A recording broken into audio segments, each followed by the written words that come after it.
Live from WRAL News Headquarters in Raleigh, your number one source for local news. WRAL News, coverage you can count on. We're looking at some showers starting to push into our viewing area. I'll show you when we'll see thunderstorms and how long they'll last.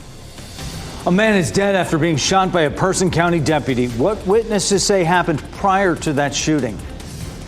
Also, scary moments in Johnston County as the school day began with a bus crash. What we know about the driver and the condition of the students on board. Headed for an unsettled work week weather-wise, and WRAL Live Cam Network working hard all day long and looking at a lot of clouds out there. This is a live look at Goldsboro right now. A little bit of blue sky busting through there over our area. Good afternoon to you. I'm Jeff Hogan. And I'm Renee Chu. Meteorologist Elizabeth Gardner is in the WRO Severe Weather Center with a look at when we'll have the best chance of severe storms. We're looking at a pretty good chance for Tuesday, Wednesday, Thursday. We're looking at some scattered thunderstorms this afternoon and already seeing a little bit of rain trying to move into Moore County here around Robbins. It's headed towards Carthage and Bass and eventually Southern Pines and Pinehurst. That's just the beginning of the rain that we'll end up seeing later on today. This is a look at Futurecast, and you can see some showers and thunderstorms that start to push in around 2 or 3 o'clock in the afternoon. Almost a line right here. Likely to see some gusty winds with that between, say, 2 and 5 or 6 o'clock. That we might get a little bit of a break, and some more rounds could pop up later on this evening. So some heavy rain with that, some blustery winds. May not quite reach severe criteria today, but we do have a level 1 risk for severe storms for tomorrow. Damaging winds and heavy rain would be our biggest threat. And then on Wednesday, same story. We have that potential for damaging winds and heavy rain. And we have a potential chance for thunderstorms almost every day this week, all the way up until Friday. Once our cold front comes through at the end of the week, it'll feel much more comfortable. We'll take a closer look coming up.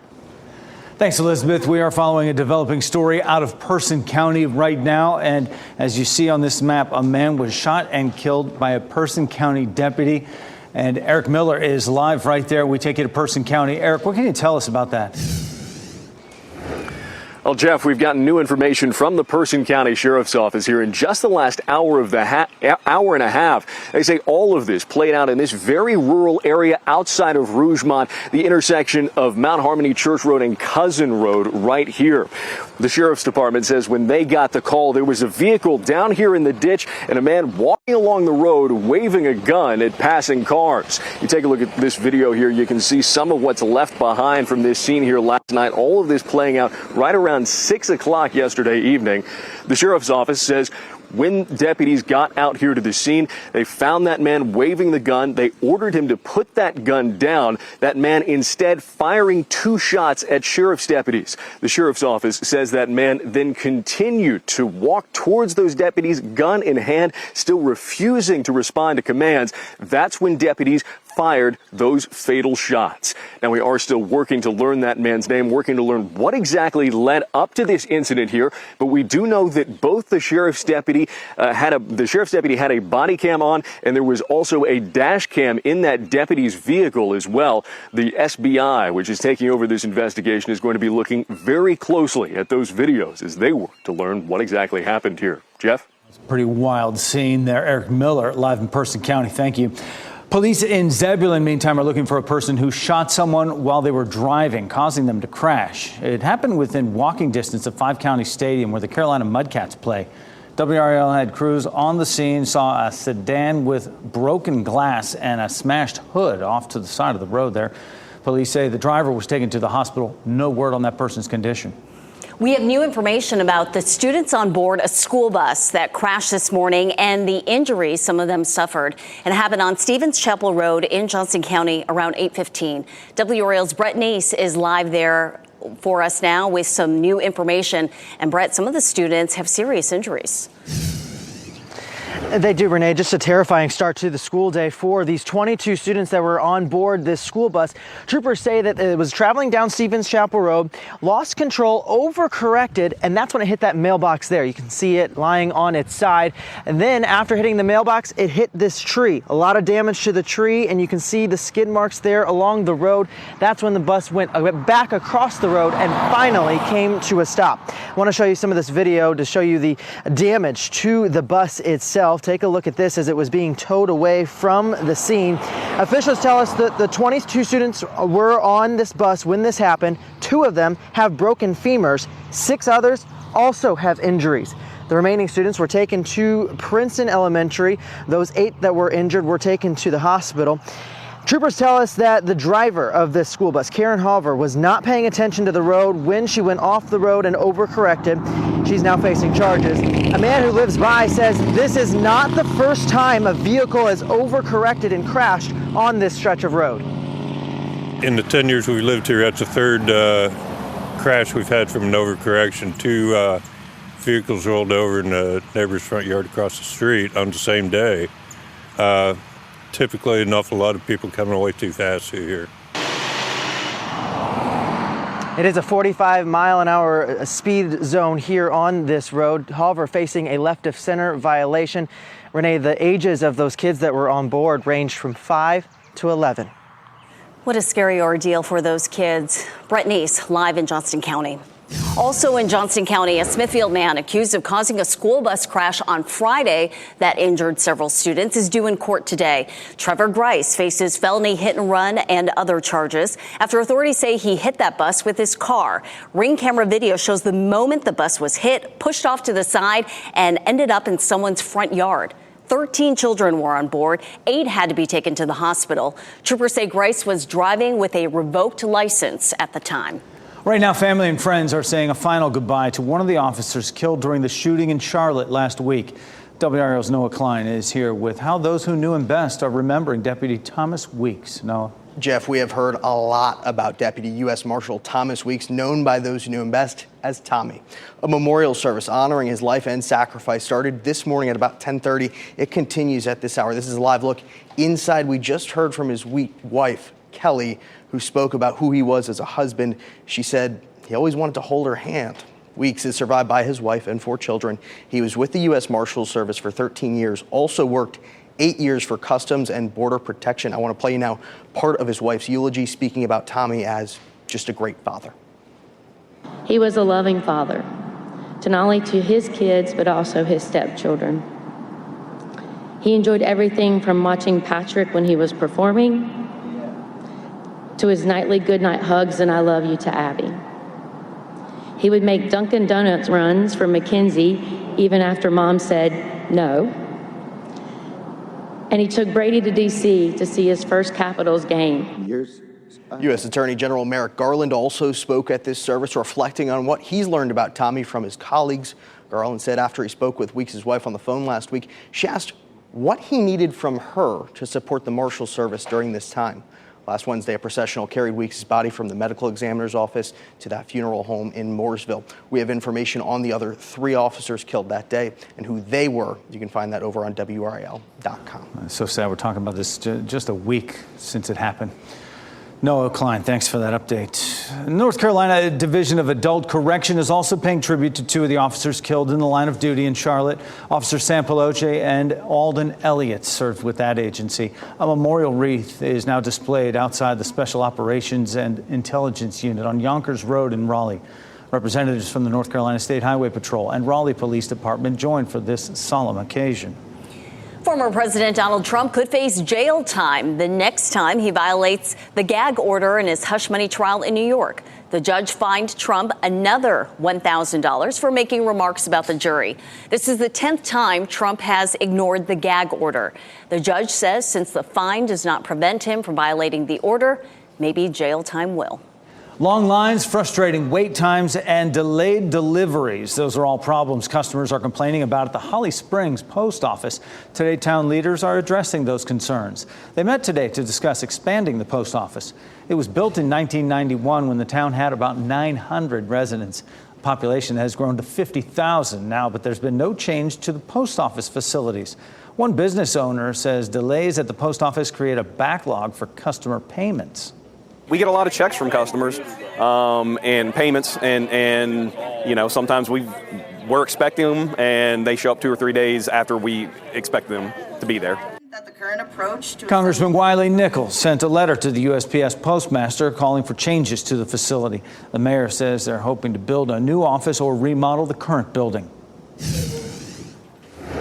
And happening right now in the WRAL Live Center, the Raleigh Fire Department confirmed a 2-inch gas leak. It happened on Pikes Peak Drive in Raleigh. We have video from the WRAL breaking news tracker of when this happened. The Raleigh hazmat team was on scene. They were able to clamp the gas leak.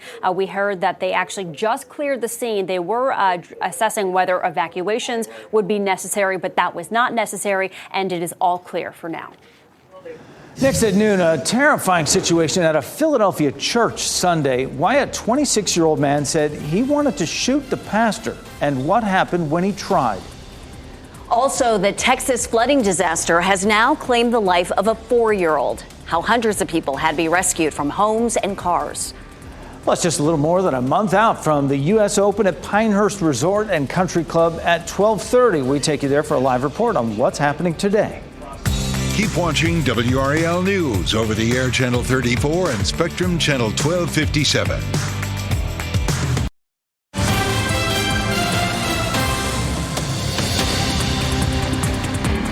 And happening right now in the WRAL Live Center, Columbia University has announced they are canceling their university-wide graduation ceremony that was supposed to happen on May 15th after weeks of pro-Palestinian protests on campus. They made that decision today. They say they'll replace it with a smaller-scale school-based celebration. The school said security concerns were the main reason behind their decision.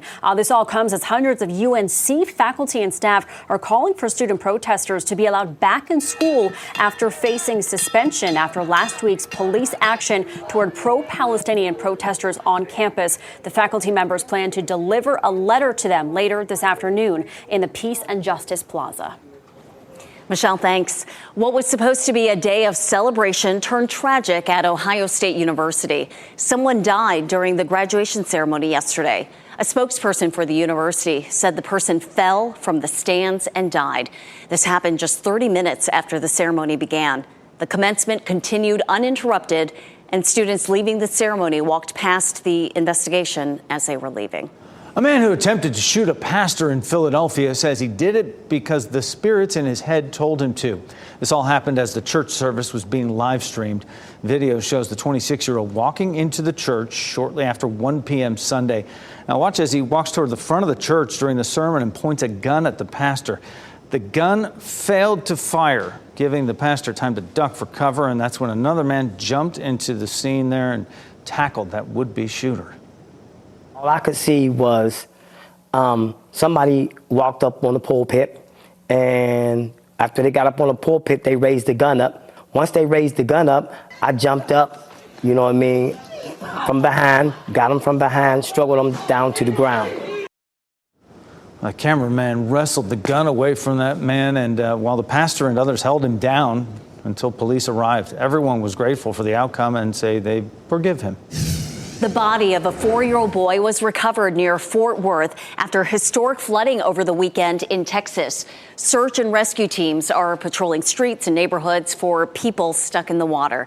This past weekend, at least 200 people were rescued from homes and vehicles. Nicole Valdez takes a look at the damage. After days of torrential rain, Texas finally getting a chance to dry out Monday. But parts of the state are still dealing with high floodwaters, forcing continued road and school closures. The National Weather Service says some communities northeast of Houston got nearly 2 feet of rain over the past week. Entire neighborhoods have been submerged underwater, leaving residents facing a long cleanup. You could see it's just mud and soot, so this will all have to be power washed out. In Harris County, where Houston's located, local officials urging those in heavily flooded areas to avoid returning home until conditions improve, warning the murky waters could be dangerous. A couple yesterday tried to go see their homes despite our warnings, and at one point the gentleman had to really hold on to his partner because she was being pulled away by the current. Since last week, storms have forced hundreds of rescues in the Lone Star State. These conditions turning deadly west of Dallas in Johnson County, where officials say a 4-year-old boy died after being swept away. So many across the state now trying to make sense of the loss of life and property. It's very disheartening just to watch people lose everything time and time again. Members of the North Carolina Emergency Management Swift Water Rescue Team are headed to Texas. Southeast Texas seeing devastating flooding, intensified by another round of storms. Texas game wardens have joined emergency services in rescue efforts. At least 224 people have been saved from flooding. A 5-year-old boy has died after the car he and 2 adults were in got stuck in rising water. The man and woman were both rescued. Canes dropped game 1 of their series in New York Sunday against the Rangers, but Canes fans, Canes Nation is still cheering them on from back here at home, decked out in Canes gear at Teats and Glenwood South. Despite the disappointing loss, fans still know there's a lot of time to get back in this series. Could be a 7-game series, that's why they play. Canes will host games 3 and 4 at PNC Arena Thursday and Saturday. It'd be nice to get one on the road, tie it up. Season is over, meantime, for the defending Stanley Cup champions. Vegas Golden Knights lost last night in Game 7 of their series with the Dallas Stars, 2-1. So the Stars now move on to play the Colorado Avalanche in the next round. You got to tie this up on the road at New York to come back one apiece, and then you have home ice advantage. Yeah, and we know how electric the atmosphere is when you play in PNC Arena. Meteorologist Elizabeth Gardner in the WRAL Severe Weather Center. The atmosphere outside going to get electric later on. It is. We have a chance for thunderstorms later this afternoon, as well as tomorrow, Wednesday, Thursday, and possibly even Friday before a cold front sweeps this pattern out of here. We do have a few isolated showers down here, moving into our southwest counties, Moore County in particular. You can see here heading over toward Carthage. It's just north of Southern Pines. It's very light and patchy right now, but as we continue to see this next wave rolling through and add a little daytime heating to that, we'll likely have a better chance for some scattered storms later on this afternoon and evening. Tomorrow, it's a level 1 risk for severe storms, damaging winds, heavy rain, maybe even some hail possible. And same thing on Wednesday. That covers almost the entire state on Wednesday. There's a good chance again on Thursday. Thursday may even bring us the best chance all week of seeing any severe storms. Let's talk a little bit more about today. We're going to see that line of thunderstorms starting to develop and pushing into our area.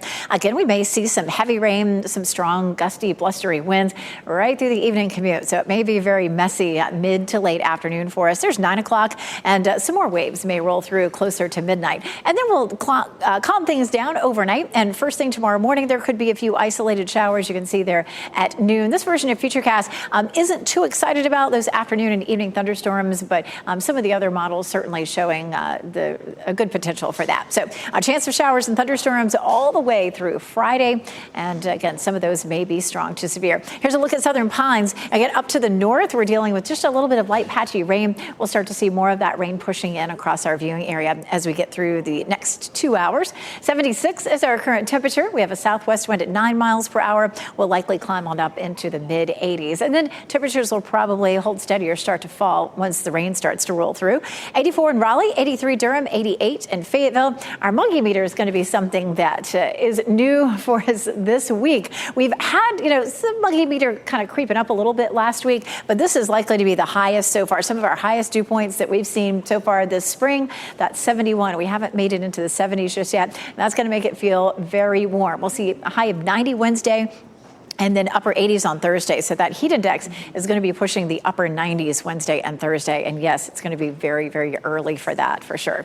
87 on Tuesday, again, 90 Wednesday, 88 on Thursday. Not looking at records, but when we add all of that moisture into the atmosphere, it's going to feel very sticky for us. On Friday, we're going to see a front moving through behind it. We're much cooler, a high of 78, looking at mid 70s on Saturday and Sunday. We do have a small chance of a thunderstorm on Sunday, but our humidity will be gone. Temperatures will be close to normal. And again, maybe just a small chance for a storm from others.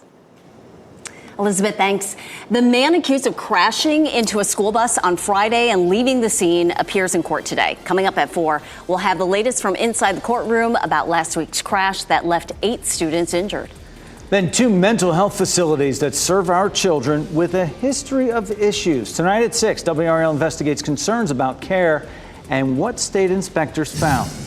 If you shop at Sam's Club, you're familiar with that bottleneck at the exits as customers wait for an associate to check their purchases. Well, the change the company is putting in place to eliminate a bit of that frustration.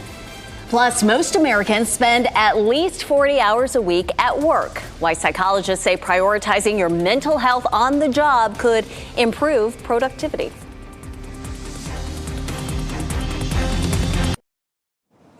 This Mother's Day, you can treat mom to a bouquet of fortune cookies. And retailers are getting aggressive with price cuts to pull in shoppers. Those are among today's business headlines with Maribel Aber. More retailers are slashing prices as consumers continue to cut back on spending. Stores are dropping prices on everything from clothes to home goods and arts and crafts kits. IKEA slashed prices on hundreds of products recently. An 18-piece dinnerware set went from $49.99 down to $29.99. The European retailer also dropped prices on other furniture like bookcases and bed frames. Retail analysts say lately even high-income shoppers have been scaling back purchases, and that's presenting stores with even more challenges. It was a disappointing debut for The Fall Guy at the box office. The feature with Ryan Gosling took in about $28.5 million in ticket sales. That was good enough for the #1 spot over the weekend, but it was at the low end of forecasts for the movie. Analysts say the box office continues to be uneven as moviegoers still aren't going to theaters the way they did before the pandemic. Second place this weekend went to Challengers, and the re-release of Star Wars: The Phantom Menace was third. Wait, this Mother's Day, you can treat mom to a bouquet of fortune cookies. P.F. Chang's is selling the fortune cookie flower bouquet for a limited time. The messages are a mix of heartfelt and comedic. One says, "Don't tell Dad, but you're my favorite." The cookies come in a mix of colors and are wrapped like a traditional bouquet of flowers. The bouquet features a dozen cookies and is selling for $39.99 at pfcfortunes.com. And those are your business headlines. I'm Maribel Aber at the NASDAQ Market Site. The Biden administration is encouraging you to buy an electric vehicle by offering new tax credits. The Treasury Department announced new credits and EV battery rules to allow for automakers to comply on source minerals. The credits range from $3,750 to $7,500. Used EVs and hybrids can also qualify for credits. YouTube is testing out AI to help you skip to the good part. Some YouTube Premium subscribers can now jump to the most watched part of a video, but only in the YouTube app. You can now double tap the right side of the screen, which normally skips ahead 10 seconds, and then tap a jump ahead button that appears. YouTube Premium costs $14 a month. Sam's Club says AI will now handle exit checks in all stores by the end of the year. It'll be used to verify receipts for people who are waiting to leave the store. Sam's Club says this technology is already in use at about 20% of its stores now. Panic in Rafah as hundreds of thousands of displaced Palestinian residents race to safety. The rush to evacuate the city comes as Israel vows intense action in the near future. The warning from the U.S. and world aid agencies. And here are winning NC Education lottery numbers on your screen right now.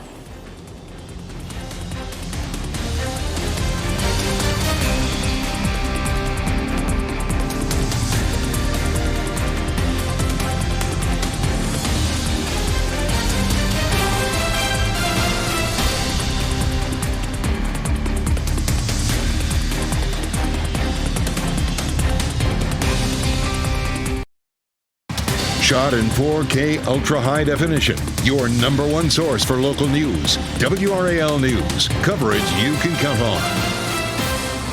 Civilians in Rafah are desperately seeking shelter or a way out after a warning from the Israeli military. An intense ground assault is expected soon in the southern Gaza City, where more than 1.4 million people are sheltering. NBC's Raf Sanchez reports from Tel Aviv. Early this morning, the Israeli military began dropping leaflets over an area of eastern Rafah with a stark warning. Get out. We are about to attack this area. This appears to be the first stages of Israel's long-threatened ground offensive against the city of Rafah, where more than 1 million Palestinian civilians are sheltering. The IDF says the area where it is currently ordering evacuations has about 100,000 Palestinian civilians in it, so it's not the entire city.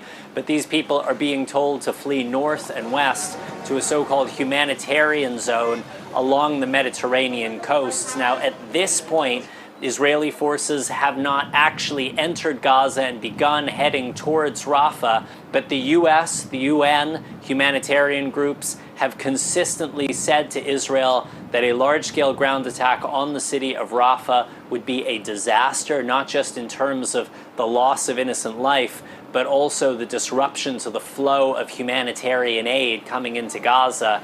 Now, this evacuation order comes at a critical moment in these ceasefire talks. CIA Director Bill Burns here in Israel today after crisscrossing the Middle East over the last few days, trying to keep these talks on track. There did appear to be progress last week, but the two sides now deadlocked on a familiar issue, whether this deal is for a temporary ceasefire, which Israel wants, or whether this is a deal to end the war altogether, which is what Hamas wants, and trying to bridge the gap between those two positions is the key task for the CIA director and for other mediators right now.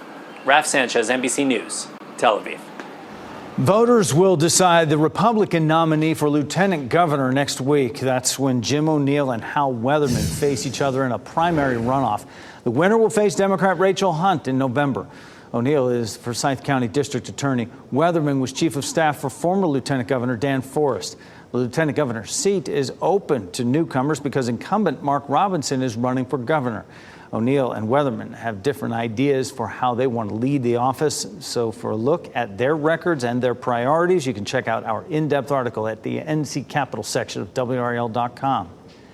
A panel is hearing arguments today at the Winston-Salem Federal Courthouse on the North Carolina voter ID law. Its opponents say the law discriminates against Black and Latino voters. Meanwhile, the defendants are rejecting those discrimination claims. They say the goal is to crack down on voter fraud. The state has audited election results for years and looked into allegations of fraud, and has found every year that there is very little fraud and very few allegations of fraud. The case has the potential to block the state's voter ID requirement before the November election, although an appeal is likely. The trial is expected to take 10 days.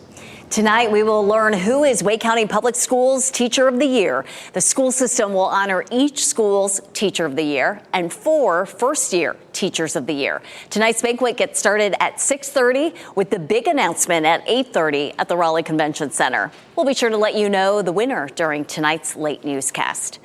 This week, your input is wanted in the search for a new Durham Public School superintendent. There will be 3 meetings for the community to discuss what they want in a superintendent. The first is tonight at the former Northern High School on Tom Wilkinson Road.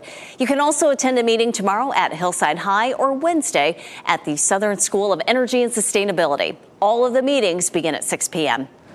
And right now, it's time to give you a sneak peek. Right now, this is the back of the grandstand facing the 18th green at Pinehurst Resort's #2 course. Just a little over a month, the 2024 U.S. Men's Open Championship will be played there. And you see all the carts lined up. There's some activity there because today is Media Day as well. And we take you there. Chris Lee, WRAL Sports Team, live on site right there. Chris, what's happening today? Jeff, I'm a little bit excited, of course, because in 39 days, the U.S. Open will be played here at Pinehurst #2. And what makes this one even more special is that this will be the first time that the U.S. Open has been played at a USGA anchor site. Of course, last year, the USGA put their headquarters and to make sure to have a physical commitment towards the Sandhills community and this community of Pinehurst. Now, this year's U.S. Open will be special in other ways. There have been some alterations to the course, plus Tiger Woods will be playing here with a special exemption, making this year's tournament a once-in-a-lifetime experience that you just cannot miss. Before, as soon as you walk in, you'll understand why it's an anchor site. And if you have, I don't have to answer the question. This is the home of American golf, and with 10 courses all around here, a village that lives, breathes, and eats the game. And when you walk in here, you just slide into golf history.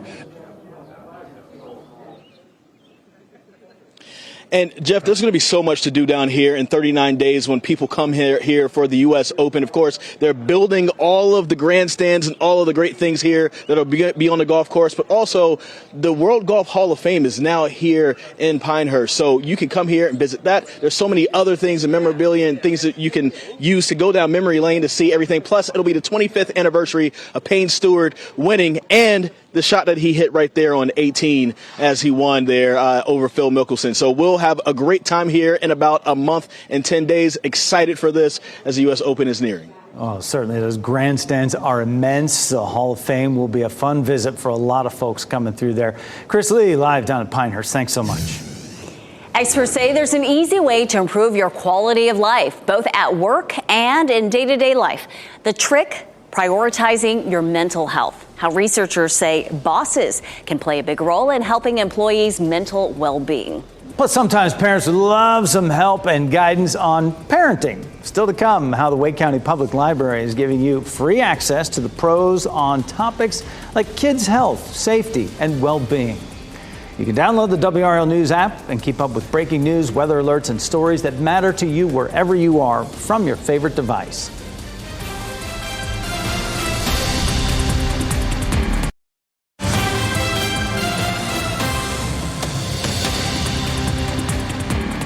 Happening right now in the WRAL Life Center, Hormel Foods is recalling 2 different types of Planters nuts for potential listeria contamination. This is what we're talking about: the 4-ounce bag of the honey roasted peanuts and then the 8-ounce container of the deluxe mixed nuts.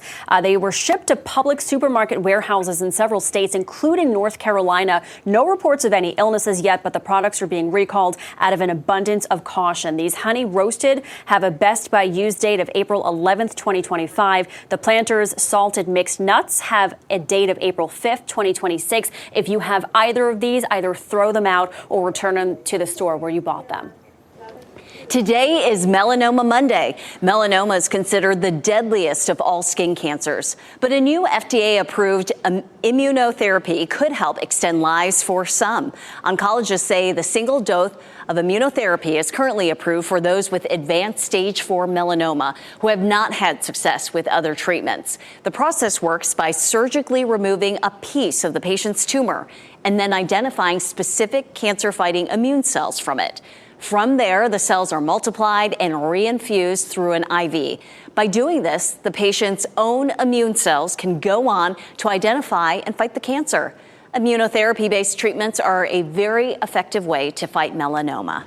No matter what you do for work or how good you are at your job, it is normal, experts say, for everyone to get overwhelmed from time to time. With May ushering in Mental Health Awareness Month, psychologists say prioritizing your well-being at your workplace could improve your quality of life in and out of the office. Clemson University psychology professor Thomas Britt says managers can take active roles in helping their employees develop strategies to handle work stress. Can teach individuals and employees to try to take more control over their environment where they're able to. You can help them see the meaning in what they're doing, and you can train them to get experience handling multiple tasks at once. And Britt thinks companies that help their workers feel seen and heard can positively influence workplace mental health. And this can help businesses as well in the long run. Additional ways employers can improve mental health in the workplace include encouraging open communication where employees feel comfortable discussing their concerns, raise awareness through workshops and other training, manage workloads and expectations, offer mental health days, and encourage regular breaks and physical health. Sports can be a great way for kids to stay active, but safety is a major concern for parents and caregivers. After the break, we'll talk with a Wake County employee about a new program that helps you parent with the pros. And we're finally getting a look at the design of the 2024 Olympic cauldron. Find out when the Olympic flame is expected to make it to Paris.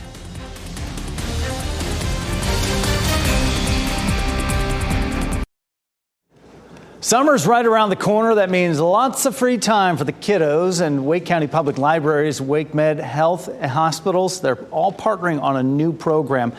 This goal is to provide parents and caregivers ideas to keep children safe and healthy and happy. And joining us to talk about this 3-part virtual series, Deputy Library Director, Wake County Public Libraries, Ann Burlingame Diab. And thank you so much, Ann, for joining us. This is a great new event, right? It kicks off Thursday. How did the idea come up? Tell us about it. So this is a component of a partnership that we have with Wake Med, and our challenge really is what we're trying to do is work together to serve our shared community. And instead of working in silos, work together. And so when Wake Med came to us because they were interested in improving the experience of a child that's in the hospital. Mm-hmm. So that was our part.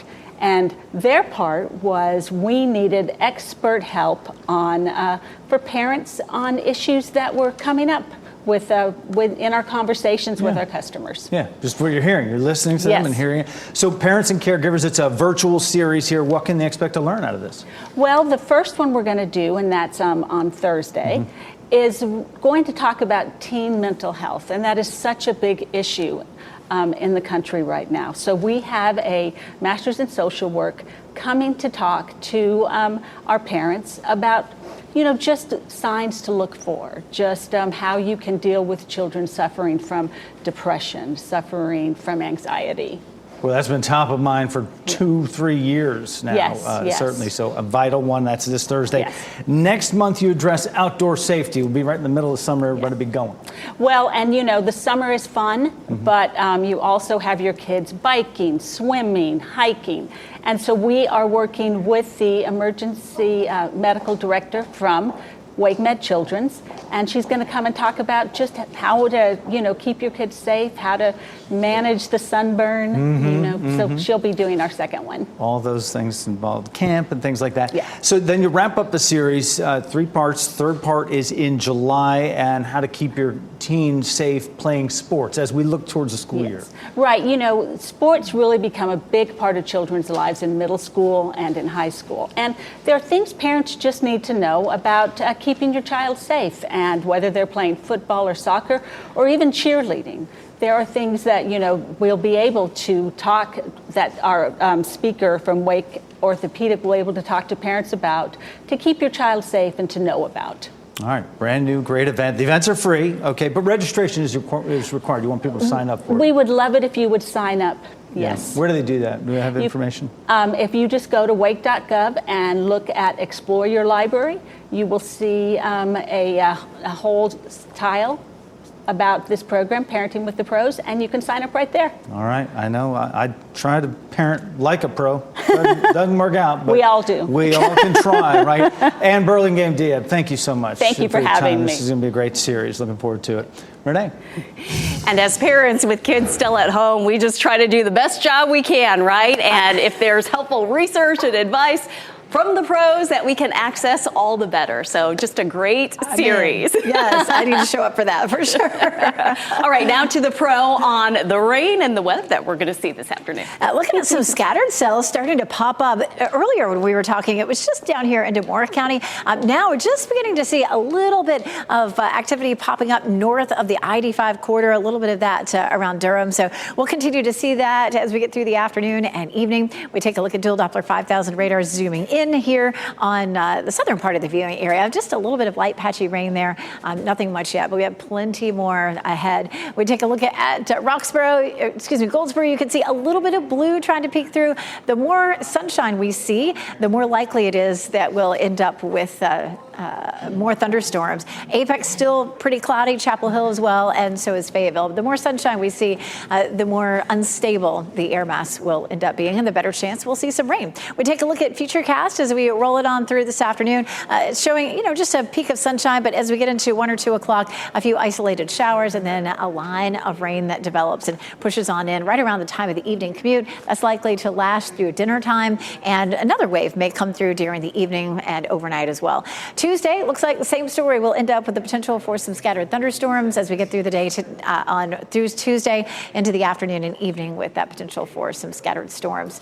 And we'll add Wednesday, Thursday, and possibly Friday to that as well. We do have that level 1 risk for severe storms for tomorrow, damaging winds, heavy rain, possibly some hail with that on Tuesday and again on Wednesday. Thursday might end up being the greatest risk for severe storms. We're watching a developing front. This is just going to be a few waves coming through today, tomorrow, and Wednesday, but the front itself comes through Thursday, and that may bring us the most energy and the best chance for seeing any severe storms for this week. How much rainfall total? It should be fairly significant. We will likely end up with at least an inch or more. You can see some pockets there where it's 1.5 inches to 2 inches, maybe even up to 3 inches. I mean, we're talking about today, tomorrow, all the way through Friday in terms of the timeline on that. An early look at Mother's Day. Once that front comes through Thursday into Friday, it is going to deliver some cooler, drier air. And we get into this time of year, and sometimes that is hard to see. I mean, we hardly ever see that in June, July, or August. So we'll enjoy that beautiful weekend on tap, some comfortable temperatures for Mother's Day in the 70s. And then into the following week, we continue to have the potential for below normal temperatures. Our normal temperatures are in the upper 70s. So if we're below normal, that should keep us solidly in the 70s. We also have the potential for above normal precipitation. We could still use some rain. Hopefully we'll catch up a good bit this week with all these chances today, tomorrow, Wednesday, Thursday, and Friday. It'll be nice to have a little break with some sunshine and lower humidity and cool temperatures for the weekend. Get just a small chance of some showers and storms for Mother's Day.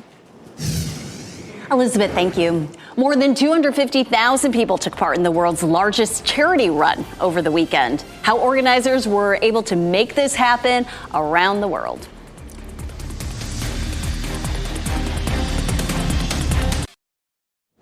As we wrap things up, here's a look at a few of the headlines we're following today. UNC faculty and staff say they will deliver a letter to the university's administration today in support of student protesters who have been rallying in support of Palestine on campus.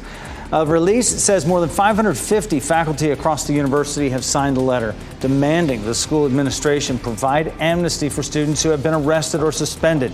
This comes after last week's police action toward Palestinian protesters on campus. 13 students were detained.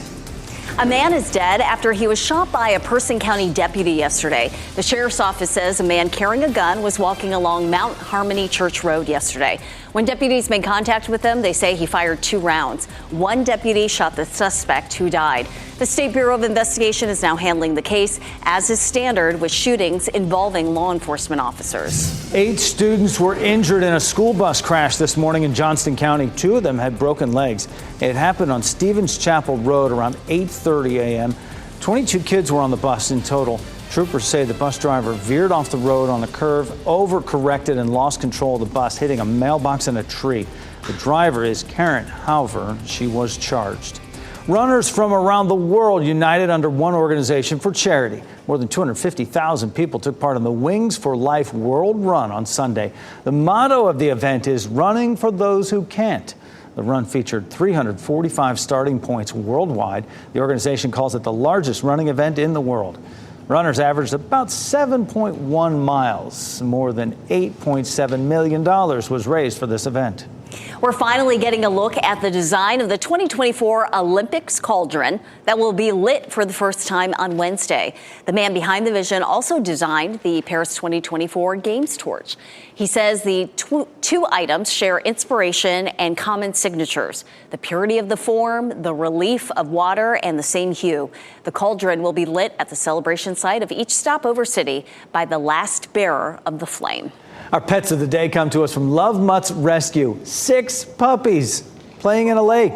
That's what they love doing. They're all happy, cuddly, and playful. These darlings have Labrador Retriever bodies and paws like their mother. So here's the rundown. Archer's a perfect gentleman, polite and calm. Astro and Amelia, very playful. Ace is fluffy with a curly tail. Ashley is the smallest, quite sassy. Anastasia is the sweetheart. If you're interested in one, some, or all of them, apply at lovemuttsrescue.org. How to choose? That is the question. The Hurricanes are gearing up for Game 2 against the Rangers in New York. WRAL's Casey Hintz brings us the takeaways from today's practice at 4. It'll be a big deal to steal one on the road, as I said, up in Madison Square Garden, bring it back all tied up. Yeah, tied up, Canes. NBC News Daily is up next on WRAL, your next local news update in 30 minutes. You can get breaking news updates anytime with our WRAL News app. We hope you have a great Monday.